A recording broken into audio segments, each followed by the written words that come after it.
Tuan RB ni, beliau menceritakan setelah hampir 20 tahun beliau mengamati proses pengembangan diri yang terdapat kat dunia ni. Beliau merasakan manusia sekarang ni sedang masuk ke fasa global yang lebih besar, yang mana manusia sekarang ni memerlukan pengembangan potensi diri yang lebih besar lagi. Jadi beliau rasa perlu ada metod penggalian potensi diri yang lebih bersifat progresif ataupun revolusi, yang mana akhirnya kita perlu berani akses pelbagai potensi kemungkinan terjadinya lompatan kuantum dalam dunia pengembangan diri yang ada sekarang ni. Beliau sebut juga banyak temuan baru di bidang genetik dan neurobiologi. Seperti contoh, beliau petik Dean Hammer menyatakan dalam diri setiap manusia sudah ada kecenderungan yang membuat otak manusia ni haus untuk menerima tuntunan kekuatan yang lebih tinggi. Itu Tuhan. Bagi orang Islam, kita percaya, kita sudah sedia tahu kita manusia ni memerlukan Allah SWT setiap masa. Jadi beliau mengatakan sudah sampai masanya kita sekarang ni perlu fokuskan, daripada sekarang ni kita fokuskan kepada otak semata-mata, fikiran. Sekarang ni kita perlu fokuskan kepada intelligence hati dan kinerja jantung. Kerana apa tuan-tuan sekalian, kita lah lihat bagaimana proses pengembangan diri yang memfokuskan semata-mata ego manusia telah berhasil menciptakan pelbagai kemewahan hidup. Tetapi akhirnya hanya sedikit saja yang memberi kebahagiaan dalam hidup. Dan mungkin kita pernah terlihat orang yang makin kaya raya tapi seolah-olah seperti makin jauh dengan kebahagiaan yang dicari.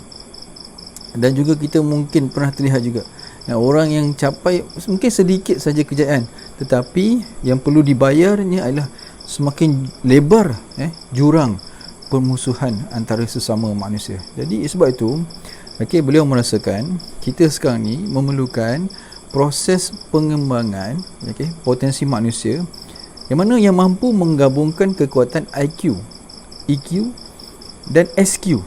Lebih penting secara ilmiah dan juga efektif.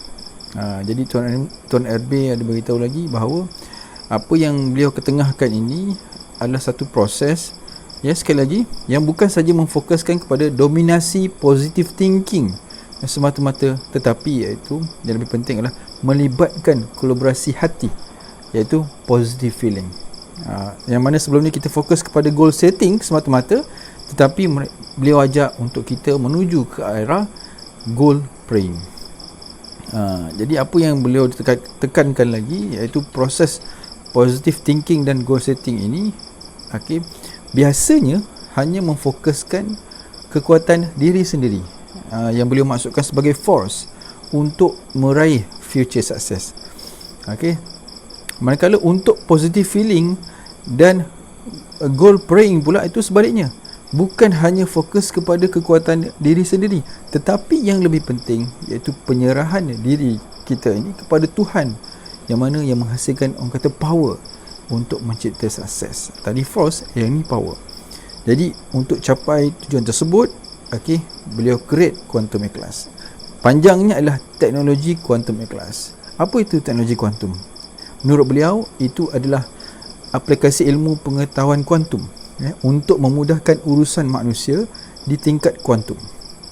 Manakala ikhlas pula, kalau dalam agama kita sedia maklum, tapi menurut beliau, ikhlas menurut beliau iaitu satu skill, keterampilan penyerahan diri kita secara total kepada Tuhan, yang akhirnya membawa kepada sukses dunia akhirat.